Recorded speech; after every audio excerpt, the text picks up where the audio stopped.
दोस्तों आज हम बनाने वाले हैं मिनी मूंग दाल की नहीं कचौरी। दोस्तों आज हम बनाने वाले हैं मटर की कचौरी। दोस्तों ये कचौरी हर किसी को बहुत ज्यादा पसंद आएंगी। दोस्तों अभी मैंने पिछली बार बनाया था मूंग दाल की कचौरी, बहुत टेस्टी थी। दोस्तों आप इन कचौरी को और उन कचौरी को 2-3 महीने स्टोर करके रख सकते हैं, खराब बिल्कुल नहीं होती। दोस्तों तो ये यकीन नहीं था कि पूरी फैमिली को इतने ज्यादा ये मूंग दाल की कचौरी पसंद आएंगी। दोस्तों मैंने बोला बेटा इनको जो रख देते हैं स्टोर करके 2-3 महीने के लिए। बोला अच्छा मम्मी मैं तो इसको आज ही खा जाऊंगा। दोस्तों मेरे बेटे तो पूरे एक दिन में फिनिश कर गए, मैं और मेरे बेटे पूरे खा गए, हम दोनों ही खा गए। दोस्तों आज हस्बैंड का नंबर भी नहीं आया। दोस्तों इतनी ज्यादा स्वादिष्ट, इतने टेस्टी थी ये हमारी मटर की कचौरी। दोस्तों की क्या बताएं, एक बार आप इस कचौरी को जरूर बना के ट्राई करिएगा और आराम से इसका जो स्टफिंग है उसे भी आराम से आप 2 हफ्ते चला सकते हैं।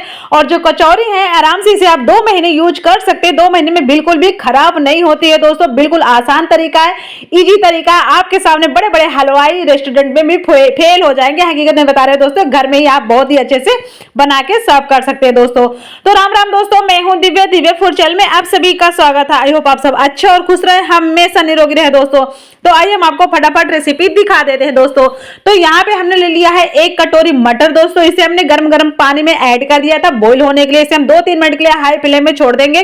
2-3 मिनट बाद ये पूरी तरह से हमारी बॉईल भी हो गई है। आप चाहे तो इसको कुकर में 1 सीटी लगा के बहुत ही अच्छे से बॉईल कर सकते हो। तो दोस्तों इनको बॉईल करने का मतलब ये है कि बॉईल करने से बहुत ही बढ़िया सी कचौरी बनती है। दोस्तों तो पहले हमने उनको बॉईल कर लिया, अब हम यहाँ पे आटा लगा देते हैं। दोस्तों हमारा आटा भी अच्छे, तो दोस्तों आटे में हम डाल दिए हैं अजवाइन, तो हमें इसे अच्छे से मसल के ऐड करनी है। स्वाद अनुसार हम इसमें ऐड कर देते हैं नमक। दोस्तों आपका हम कीमती समय बिल्कुल भी नहीं बर्बाद करेंगे, बस थोड़ा बहुत आप समय दे दीजिएगा, अच्छे से सीख जाइएगा ताकि आपको मजा आएगा। दोस्तों सीखने में, बनाने में मजा आएगा। दोस्तों यहाँ पे हमने 2-3 चम्मच ऐड कर दिया था ऑयल। दोस्तों आप घी भी ऐड कर सकते हैं, ऑयल भी, पर ऑयल से बहुत ही खस्ता बनती है। दोस्तों तो यहाँ पे मैंने मूंगफली का ऑयल ऐड किया था, थोड़ा थोड़ा पानी ऐड करके इसे हमें थोड़ा सा ढीला सा डो तैयार करना है। आप चाहे तो गेहूं का बना सकते हैं, गेहूं के आटे में आप सूजी भी ऐड कर सकते हैं, चाहे तो आप गेहूं की आटा और मैदा दोनों का बना सकते हैं। तो हम इसे रेस्ट करने के लिए रख देते हैं, गीला आटा लगाइएगा, इस चीज का ध्यान रखिएगा। दोस्तों तो अब हमने पहले डाल दिया है धनिया, धो के अच्छे से फ्रेश कर लिया था, और यहाँ पे हमने डाल दिया था मिर्ची। अब हम इसमें थोड़ी थोड़ी मटर ऐड करके हम इसे अच्छे से चॉप कर लेते हैं। दोस्तों चॉप किया हुआ आज हम यूज करेंगे। दोस्तों उस चीज को चॉप करने में बहुत ज्यादा मजा आया। दोस्तों और इसका जो आप कचौरी बनाओगे ना दोस्तों, आपकी तो सभी फैन हो जाएंगे, सच में बोले। दोस्तों एक बार जरूर बना के ट्राई करिएगा, मेरे कहने जरूर बना के ट्राई करिएगा, और पूरा वीडियो तो जरूर देखिएगा शुरू से लेकर एंड तक। तो दोस्तों हमने कढ़ाई में 1 चम्मच ऑयल ऐड किया था, 1.5 चम्मच हमने यहाँ पे पहले ऐड किया था जीरा, फिर हमने यहाँ ऐड किया सौंफ, फिर ऐड किया हमने हींग, लहसुन और अदरक का पेस्ट ऐड किए हैं। अब हम इसको भी अच्छे से थोड़ा सा पका लेते हैं, जलाना बिल्कुल भी नहीं, इस चीज का ध्यान रखिएगा। यहाँ पे हम ऐड कर दिए जो हमारे मटर थी, मटर हमारी चॉप करी हुई थी, हम उसको भी यहाँ पे ऐड कर दिए हैं। यहाँ पे हमने ऐड कर दिया 1 चम्मच आमचूर पाउडर, और 1 चम्मच हम यहाँ पे ऐड कर दिए हैं कलर वाली कश्मीरी लाल मिर्च, और आधा चम्मच हमने ऐड कर दिया हमारा घर का बना हुआ गरम मसाला। स्वाद अनुसार हमने ऐड कर दिया नमक। इसे हमें अच्छे से भूनना है, लो फ्लेम में भूनिएगा ताकि हमारा जले बिल्कुल भी नहीं। अब ये पूरी तरह से भून के हो गया तैयार। दोस्तों अब हमने उसे नीचे उतार लिया। यहाँ पे हम ऐड कर देते कस्तूरी मेथी।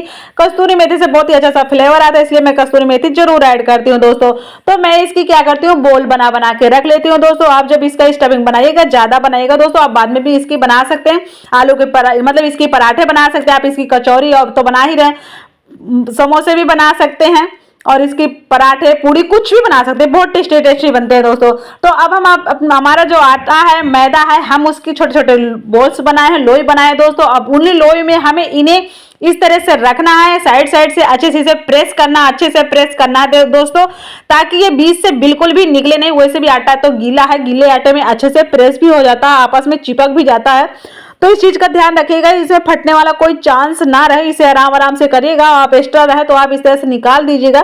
तो दोस्तों मैंने अपने वीडियो अपना यहाँ पे बिल्कुल भी मैंने स्किप नहीं किया, ताकि आप लोगों को अच्छे से सीखने को और देखने को मिल जाए। दोस्तों कुछ चीजें होती है ना कि वहां पे स्किप कर दिए तो फिर आप लोगों से गड़बड़ हो जाती है, मेरे से खुद से गड़बड़ हो जाती है। तो दोस्तों इसलिए मैं यहाँ पे बिल्कुल भी वीडियो स्किप नहीं करी।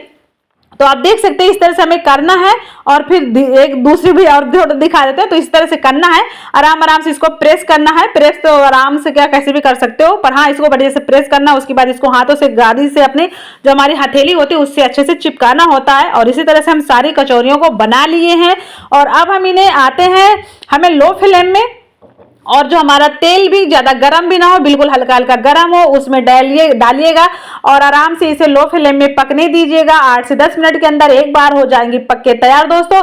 तो दोस्तों मैंने इसे छोटी छोटी इसलिए बनाया ताकि जल्दी जल्दी फटाफट पक जाए। बड़ी बनाते तो काफी ज्यादा समय लेती हैं पकने में, आप छोटी बनाएंगे तो कम से कम 10 से 12 मिनट 15 मिनट में बन जाएंगी दोस्तों।